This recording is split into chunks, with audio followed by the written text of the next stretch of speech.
Guys, may bagong pisa naman tayo ng crayfish. Ito, kapagpag pa lang. Ayan o, kumpul-kumpulan. Dami. Maliit lang to yung nanay niya.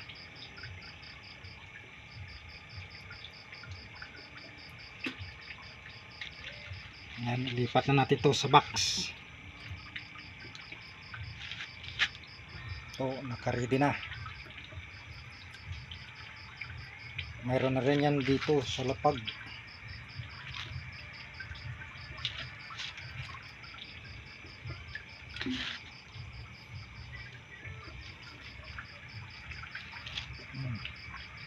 Yan o, mayroon ng mga 1 and 1/2 inch na dito. Ayan o, tago. Linisin ko to.